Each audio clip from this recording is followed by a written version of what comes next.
Yes guys, kasama natin ang newly crowned Binibining Sexy 2025 from Barangay Langugan. Madam, kamusta naman at nakuha niyo yung corona ngayong taon?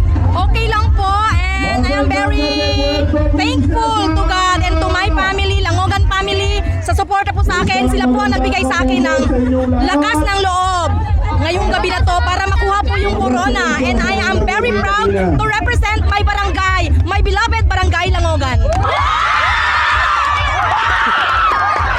Kalma.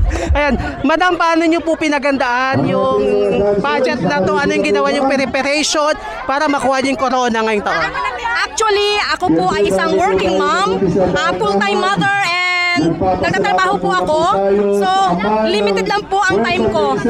Pero, ang sekreto po para makamit ang tagumpay is, unahin mo po ang Panginoon. Be God, the center of the event. Kung ano man po ang iyong gagawin, ipagkatiwala mo sa Panginoon sapagkat naniniwala ko na everything will happen, everything will become successful kung ang pagtitiwala sa Panginoon ang unahin natin. And I thank you. Last question, mga gusto nyo pong pasalamatan, sino po sila? Marami pa akong gustong pasalamatan, especially ang aking mga kabarangay, Barangay Langogan, kahit na malayo, nandito sila.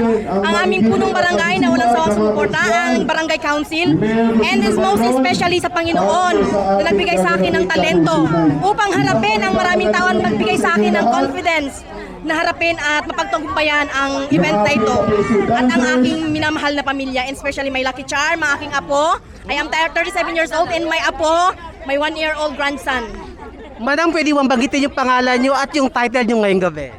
I am Princess Talamisan Magbanwa, ang Binibining Sexy ng Barangay Langogan 2025. Thank you so much!